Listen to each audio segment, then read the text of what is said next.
Yo. What the No kings! No kings!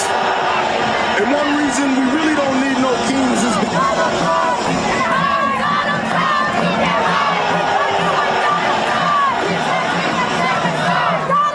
no kings!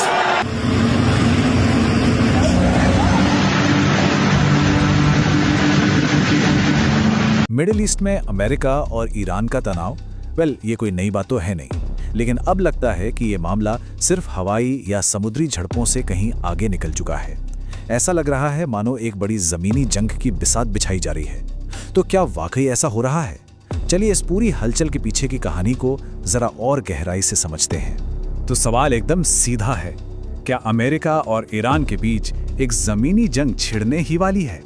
क्योंकि हाल में जो सैन्य चालें चली गई हैं ना, वो साफ साफ इशारा कर रही हैं कि ये टकराव एक नए और शायद कहीं ज्यादा खतरनाक दौर में दाखिल हो सकता है। तो इस शतरंज के खेल का पहला और सबसे बड़ा मोहरा क्या है? चलिए देखते हैं।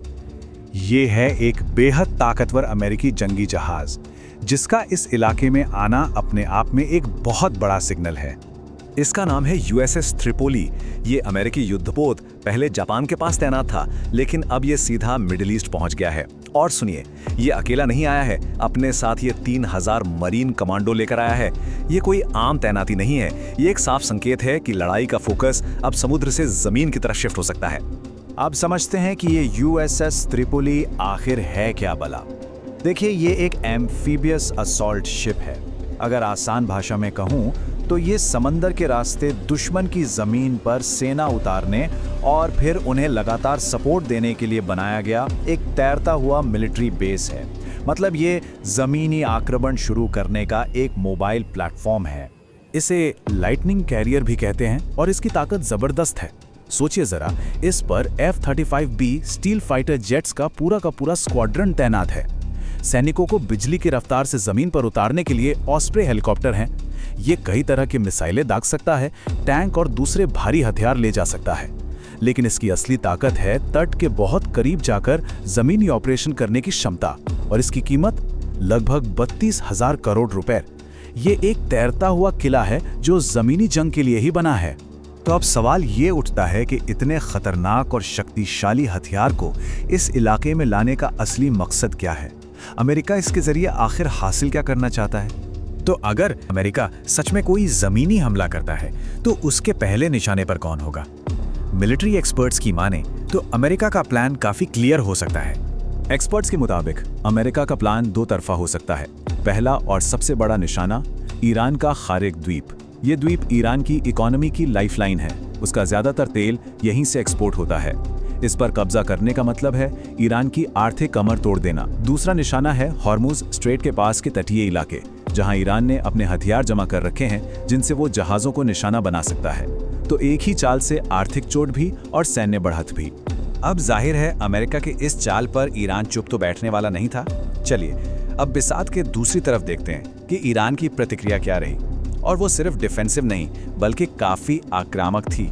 ईरान ने इसका जवाब सीधे सीधे अपने सरकारी अखबार तेहरान टाइम्स के पहले पन्ने पर दिया। हेडलाइन थी, नर्क में स्वागत है, और साथ में अमेरिकी सैनिकों की एक तस्वीर। मैसेज बिल्कुल साफ था, अगर ईरान की जमीन पर कदम रखा तो जिंदा वापस जाने की उम्मीद मत करना। ये सिर्फ धमकी नहीं, ये एक साइकोलॉजिकल वॉर की शुरुआत थी। और ईरान की ये धमकी सिर्फ शब्दों तक ही नहीं रुकी।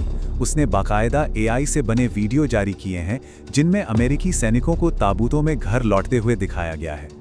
ईरान पूरी दुनिया को ये दिखा रहा है कि वो एक बहुत ही क्रूर लड़ाई के लिए तैयार है और किसी भी कीमत पर पीछे नहीं हटेगा। अब ये सिर्फ धमकियों और प्रोपेगेंडा की बात नहीं है। ईरान पहले ही ये साबित कर चुका है कि वो अमेरिका के सबसे कीमती और सुरक्षित माने जाने वाले सैन्य ठिकानों पर भी हमला करने की काबिलियत रखता है और उन्हें भारी नुकसान भी पहुंचा सकता है। मिसाल के तौर पर सऊदी अरब में प्रिंस सुल्तान एयरबेस, ईरान ने यहां ड्रोन और मिसाइल से हमला किया और निशाना क्या थे? अमेरिका के बेहद महत्वपूर्ण निगरानी और सपोर्ट एयरक्राफ्ट, जो इस पूरे रीजन में अमेरिकी ऑपरेशंस की आंख और कान हैं। इस एक हमले में जो सबसे कीमती चीज तबाह हुई वो था एक Boeing E-3 Sentry surveillance plane. इसकी कीमत जानते हैं? 6,500 करोड़ रुपए। सोचिए, एक ही झटके में इतना बड़ा नुकसान। तो एक प्लेन के तबाह होने से इतना फर्क क्यों पड़ता है? ये कोई आम प्लेन नहीं था। E3 सेंट्री को अमेरिका की तीसरी आंख कहा जाता था। ये लंबी दूरी तक नजर रखता था और जंग के मैदान की रियल टाइम जानकारी देता था। इसके बिना अमेरिका की निगरानी की रेंज घट जाती है, हवा में उसकी ताकत कमजोर पड़ती है और उसके फाइटर जेट्स की पहुंच भी लिमिटेड हो जाती है। ये एक बहुत बड़ा स्ट्रेटेजिक झटका है। और ईरान के दावे यहीं खत्म नहीं होते। वो एक F-16 और एक F-18 फाइटर जेट को मार गिराने का दावा भी कर रहा है। लेकिन सबसे बड़ी चिंता की बात है उसका ये दावा कि उसके पास एक नया secret air defence missile system है जो अमेरिका के स्टील्थ एयरक्राफ्ट को भी निशाना बना सकता है। अगर इस दावे में जरा भी सच्चाई है तो ये अमेरिका की एयर सुपीरियॉरिटी के लिए एक बहुत बहुत बड़ा खतरा है। तो इन सब के बाद हम आखिर खड़े कहाँ हैं? चलिए समझते हैं कि इस हाई स्टेक्स गेम में दोनों पक्षों के लिए दांव पर क्या लगा है और इसका अंजाम क्या हो सकता है। यहाँ दोनों के मकसद में जमीन आसमान का फर्क है। अमेरिका चाहता है होर्मुज स्ट्रेट को सुरक्षित करना, ईरान के तटीय खतरों को मिटाना और उसकी इकोनॉमी को तबाह करना। वहीं ईरान का मकसद है अमेरिका की हवाई ताकत को कमजोर करना, जमीनी हमले को इतना महंगा और खूनी बना देना कि अमेरिका उसकी हिम्मत ही ना करे और ज्यादा से ज्यादा अमेरिकी नुकसान पहुंचाना। यहाँ जीत की परिभाषा दोनों के लिए बिल्कुल अलग अलग है। और अंत में ये एक बड़ा सवाल खड़ा होता है, स्ट्रैटेजिक हथियारों की इस लड़ाई में क्या एक जमीनी आक्रमण एक ऐसी शाह और मात की स्थिति पैदा कर सकता है जिससे उभरना किसी के लिए भी नामुमकिन हो? अगला कदम जो भी हो, उसके नतीजे बहुत दूर तक जाएंगे।